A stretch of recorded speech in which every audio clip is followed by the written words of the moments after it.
إن الحمد لله نحمده ونستعينه ونستغفره ونؤمن به ونتوكل عليه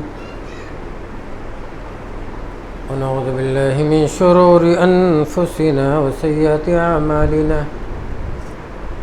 من يهده الله فلا مضل له ومن يضلل فلا هادي له وأشهد أن لا إله إلا الله وأشهد أن محمدا عبده ورسوله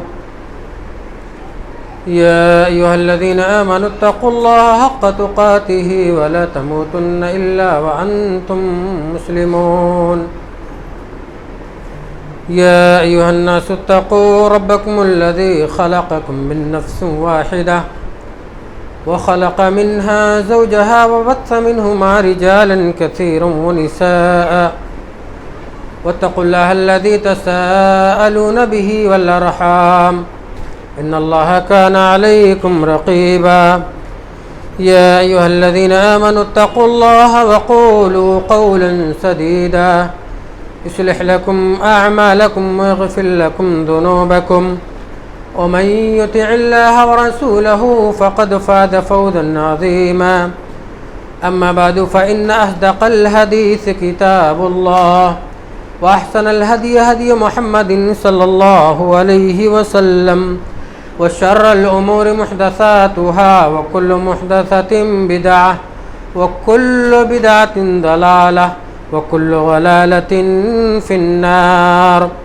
أعوذ بالله من الشيطان الرجيم بسم الله الرحمن الرحيم قاف والقرآن المجيد بل عجبوا أن جاءهم منذر منهم فقال الكافرون هذا شيء عجيب أئذا متنا وكنا ترابا ذلك رجع بعيد قد علمنا ما تنقص الأرض منهم وعندنا كتاب حفيظ بل كذبوا بالحق لما جاءهم فهم في أمر مريج أفلم ينظروا إلى السماء فوقهم كيف بنيناها وزيناها وما لها من فروج والأرض مددناها وألقينا فيها رواسي وأنبتنا فيها من كل زوج بهيج تبصرة وذكرى لكل عبد منيب ونزلنا من السماء ماء مباركا فأنبتنا به جنات وحب الحصيد والنخل باسقات لها طلع نضيد رزقا للعباد وأحيينا به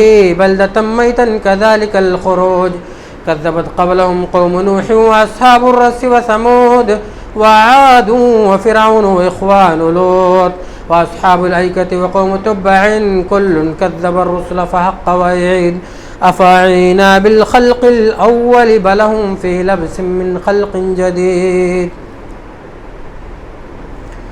قال الله تبارك وتعالى في موضع آخر وكذلك جعلناكم أمة وسطا لتكونوا شهداء على الناس ويكون الرسول عليكم شهيدا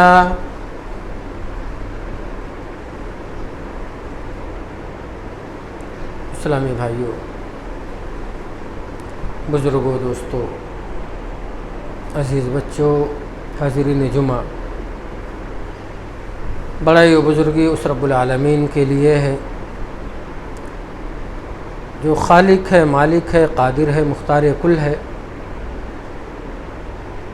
درود و سلام امام الانبیاء، امام المرسلین، ساقی کوثر، شافع محشر، جناب محمد رسول اللہ صلی اللہ علیہ وسلم پر اللہم صلی وبارک وسلم۔ موضوع خطابت ہے دین میں غلو نہیں۔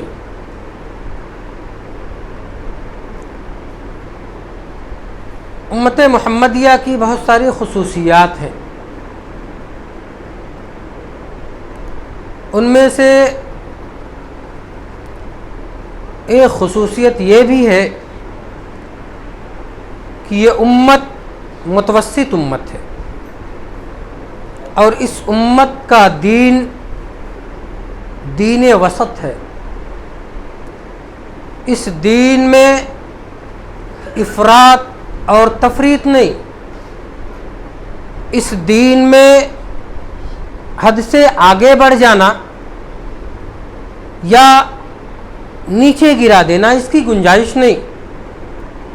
یہ امت اس کی کسی بھی عمل میں کمی اور بیشی نہیں ہے. جس طریقے سے یہودیت میں تشدد ہے، نصرانیت میں حد سے تجاوز ہے، امت محمدیہ میں امت وسط،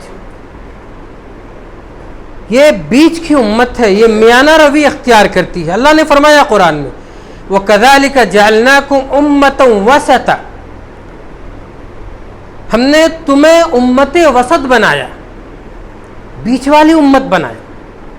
اب جب اللہ نے ہمیں بہترین امت بنا دیا، اللہ نے امت وسط بنا دیا ہمیں، تو اس امت کے ایک ایک فرد پر یہ لازم ہے کہ وہ اپنی انفرادی زندگی میں، اپنی اجتماعی زندگی میں، اپنے طرز فکر میں، اپنے عبادات میں، اپنے معاملات میں، اپنے اخلاق میں، اپنے کردار میں، اپنی ساری چیزوں میں وسطیت کو اپنا لے، میانہ روی کو اپنا لے.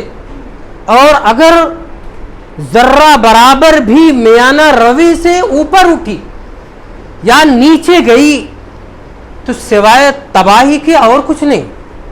اور اگر امت نے میڈیم کو اپنایا، جس طریقے سے اللہ نے بنایا اس کو، اور جس طریقے سے رب العالمین نے شریعت دی انہیں، اگر اسی راستے پہ یہ امت رہی تو یہ امت کامیاب ہوگی. اس کے کامیاب ہونے میں ذرہ برابر بھی شکایت نہیں ہوگی. اب دیکھیں صحیح بخاری کی وہ روایت، طلحہ ابن عبید اللہ راوی حدیث ہے، فرماتے ہیں پیارے حبیب جناب محمد رسول اللہ صلی اللہ علیہ وسلم کے پاس ایک بندہ آتا ہے، بال بکھرا ہوا ہے اس کا، اور زبان پہ کچھ گنگناہٹ ہے، کیا کہہ رہا ہے کچھ سمجھ میں نہیں آ رہا. پیارے نبی صلی اللہ علیہ وسلم کے پاس آ کر کے کہتا اللہ کے رسول مجھے سکھائیے، آپ دین بتائیے. آپ نے فرمایا 5 صلوات فی اللیل والیوم، 5 وقت کی نمازیں ہیں تمہارے لیے، رات و دن میں 5 وقت پڑھنا ہے تمہیں. اللہ کے رسول صلی اللہ علیہ وسلم اس سے زیادہ یا اس سے کم؟ الا ان تطوع، پیارے نبی نے کیا فرمایا؟ اس سے زیادہ یہ ہے کہ تم نفلی پڑھ سکتے ہو. آپ نے روزے کا بھی ذکر کیا سال بھر میں 1 مرتبہ. اللہ کے رسول اس سے زیادہ نہیں، آپ الا ان تطوع، آپ روزے نفلی رکھ سکتے ہیں. آپ نے زکوٰۃ کا بھی ذکر کیا. پھر بندے نے پوچھا اور آگے یا کم؟ آپ نے فرمایا الا ان تطوع، آپ نفلی زکوٰۃ دے سکتے ہیں لوگوں کو. اس کے بعد اس بندے نے کیا کہا پتا؟ واللہ لا ازید علی ھذا ولا انقص، اللہ کی قسم اس پر میں نہ زیادتی کروں گا اور نہ اس میں کمی کروں گا. دیکھ رہے ہیں امت وسط، نہ زیادتی کروں گا اس میں نہ کمی کروں گا. اب اس بندے نے وعدہ کیا کیا کہ ہم کمی بیشی نہیں کریں گے دین میں. اور جب کمی بیشی نہیں کریں گے، اس کی زبان سے پیارے نبی صلی اللہ علیہ وسلم کے کان میں آواز ٹکرائی تو آپ نے فرمایا قد فلح ان صدق، بندہ کامیاب ہو گیا اگر یہ سچا ہے. غور کریں اس روایت پر.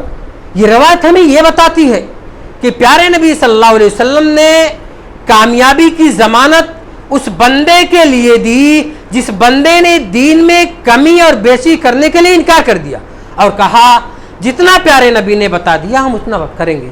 یعنی جتنی شریعت آپ نے دی اتنی شریعت پر عمل کریں گے اور ذرہ برابر اس میں کوتاہی نہیں کریں گے اور نہ اس میں بڑھوتری کریں گے. اور جب یہ چیز اس نے کہی تو پیارے نبی صلی اللہ علیہ وسلم نے کہا کامیاب ہوگا. اگر ہمیں کامیابی چاہیے اور اگر ہم کامیاب ہونا چاہتے ہیں تو اسی شریعت کو ماننا ہوگا جو میرے نبی نے ہمیں دے کر کے گئے ہیں.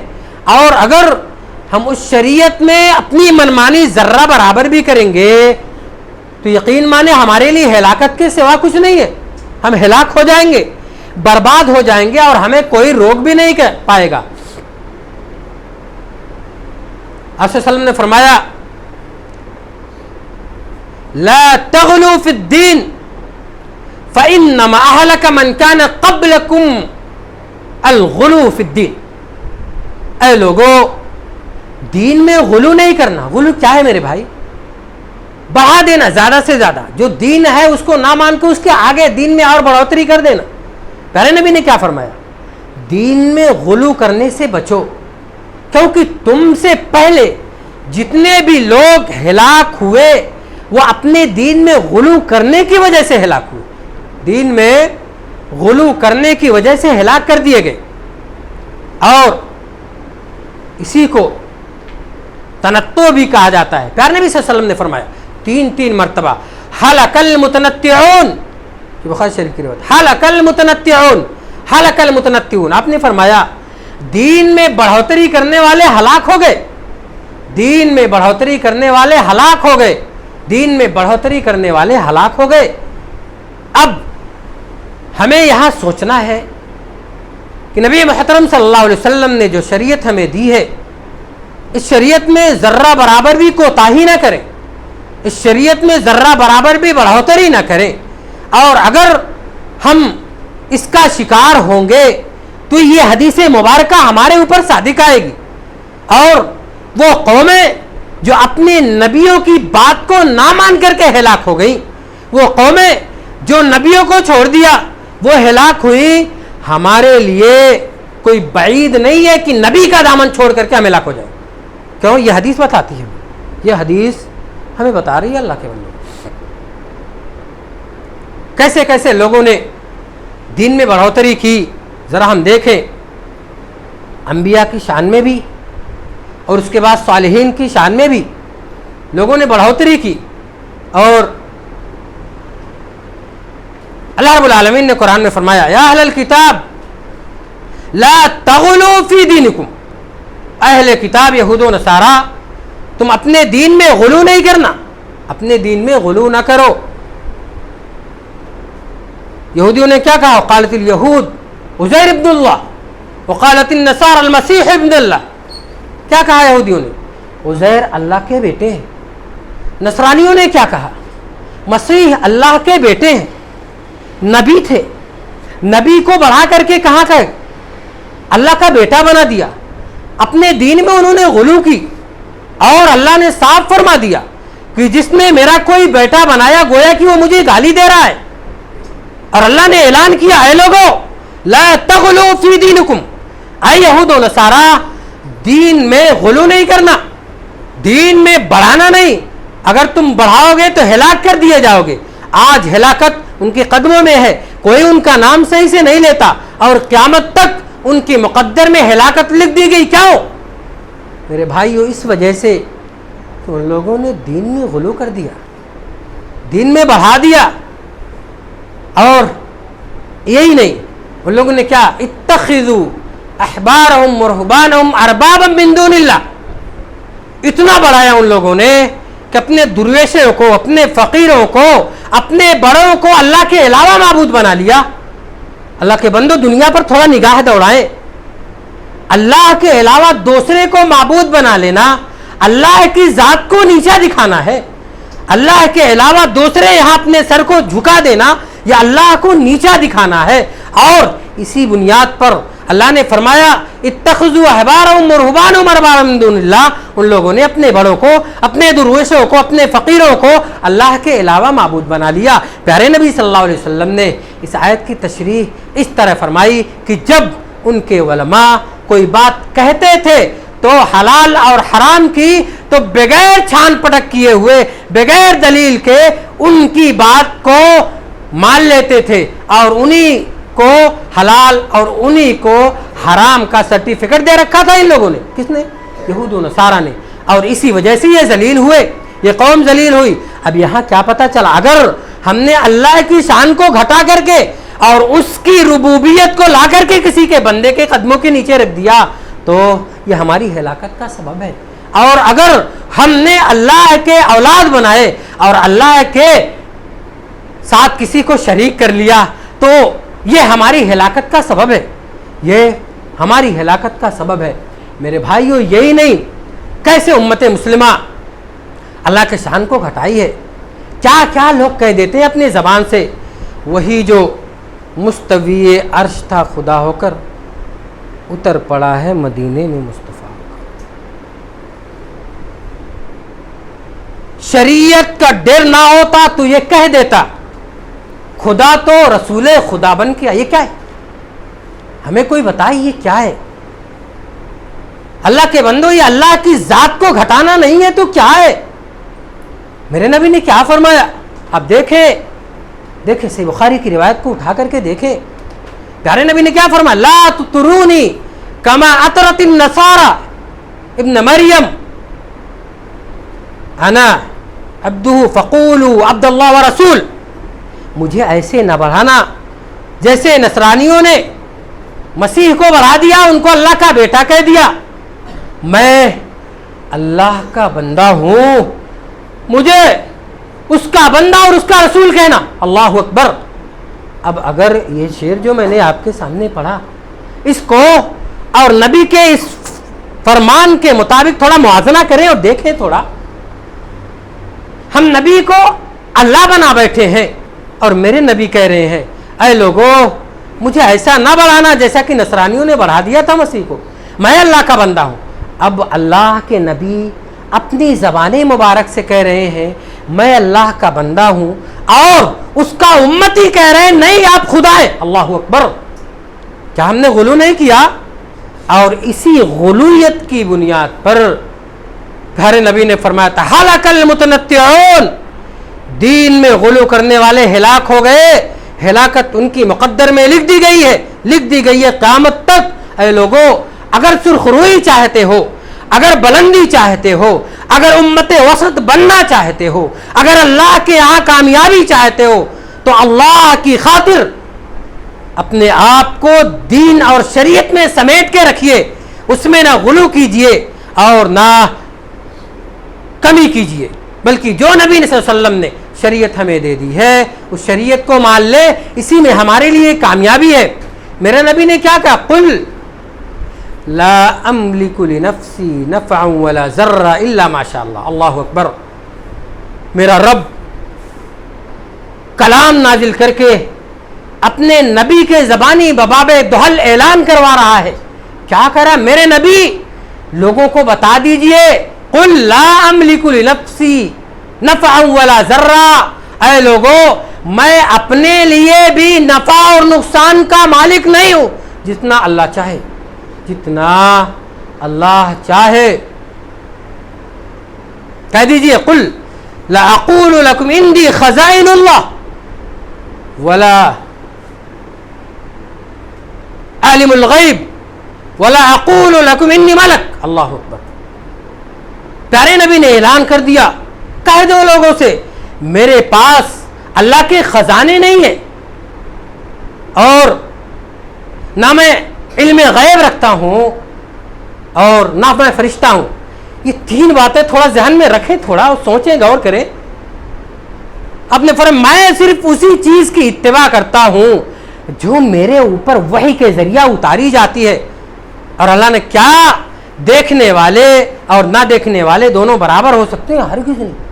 میرے نبی نے صاف فرما دیا، قرآن میں صاف اعلان ہے اے لوگوں اب ہم جا کہاں رہے ہیں، کس راستے پہ ہم جا رہے ہیں، کیسے کیسے ہم نے اپنے آپ کو بنا لیا ہے۔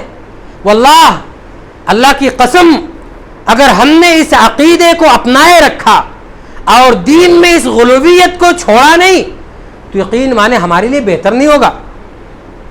ہم ایسے نہیں کہتے آپ قرآن پڑھیں، قرآن پڑھنے کے بعد اس کی تفاسیر کو دیکھیں، دیکھنے کے بعد اپنے من سے اپنے دل سے سوال کریں کہ کیا ہم دین میں غلو کر رہے ہیں یا نہیں، دین میں غلو کر رہے ہیں کہ نہیں۔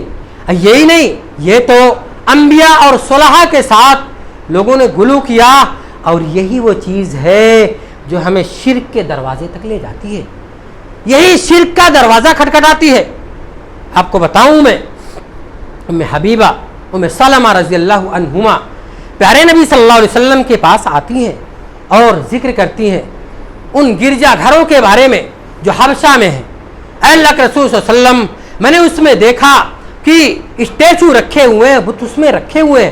آپ صلی اللہ علیہ وسلم نے فرمایا ہاں صحیح تم نے دیکھا، وہ جب کوئی آدمی مر جاتا تھا ان کا نیک تو لوگ اس کا اسٹیچو بناتے تھے اور بنانے کے بعد اس کو لا کر کے وہاں نصب کر دیتے تھے. اولئک شرار الخلق, یہ مخلوق میں سب سے بدتر لوگ تھے.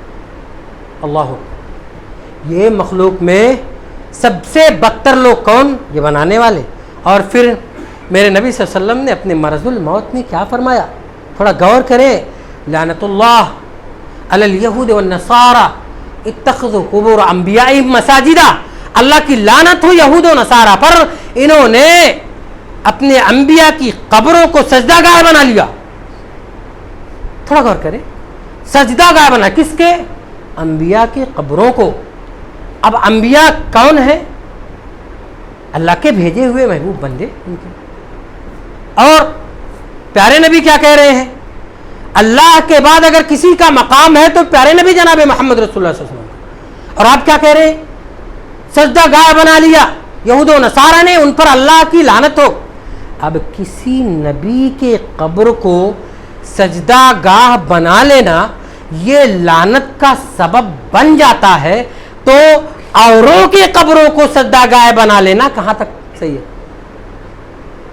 نبی کے قبر کو صحیح نہیں تو اوروں کی کیسے ہو سکتا ہے؟ ذرا غور کریں تھوڑا سا میرے بھائیوں. میں نہیں کہتا, یہ پیارے نبی صلی اللہ علیہ وسلم کی حدیث کہہ رہی ہے, یہ پیارے نبی صلی اللہ علیہ وسلم کے زبان مبارک سے نکلنے والے کلمات بتا رہے ہیں کہ لوگوں ایسا نہیں کرنا, اس راستے پہ نہیں چلنا, گمراہ ہو جاؤ گے, ہلاک کر دیے جاؤ گے, نہ دنیا میں سرخرو ہوگے نہ آخرت میں سرخرو ہوگے.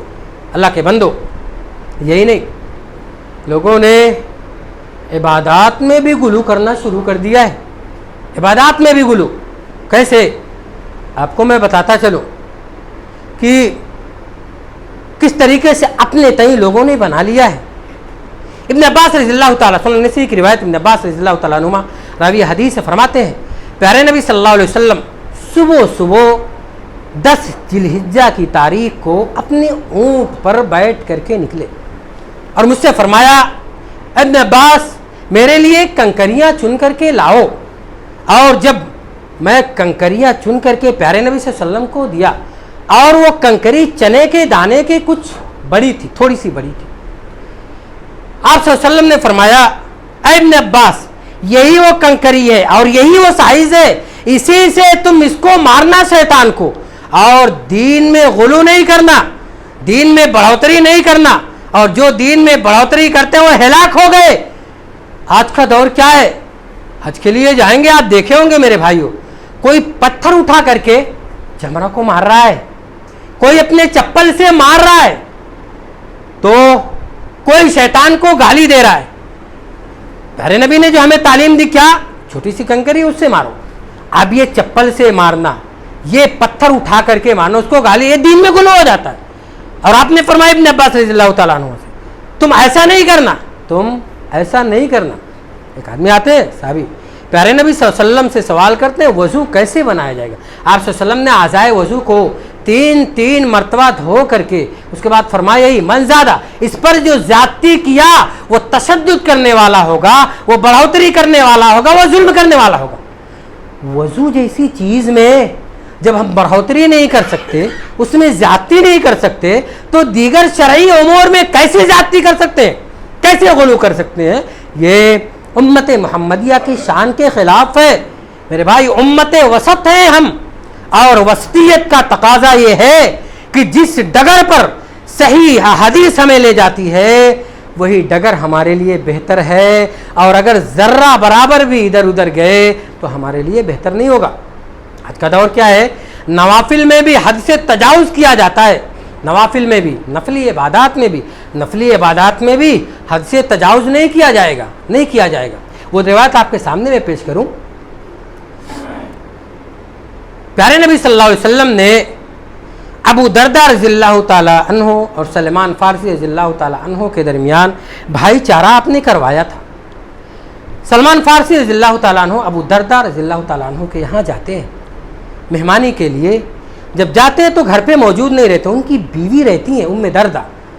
جب دیکھتے ہیں کہ وہ پھٹے پرانے کپڑے میں بغیر کسی میک اپ کے ہیں, تو سلمان فارسی رضی اللہ تعالیٰ عنہ نے کہا یہ کیا حالت بنا رکھی ہے آپ نے؟ انہوں نے جواب دیا کہ آپ کے بھائی ابو درداء کو دنیا سے کوئی مطلب نہیں ہے, وہ ہر دم اللہ کی عبادت ہی کرتے ہیں، وہ کبھی بھی میری طرف متوجہ نہیں ہوتی، اسی وجہ سے میری یہ حالت ہے۔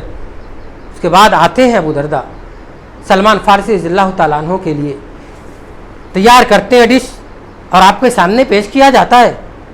اس کے بعد کہتے ہیں آپ بھی آؤ کھاؤ، اے ابو درداء آپ بھی آؤ ساتھ کھاؤ۔ نہیں، میں روزے سے ہوں۔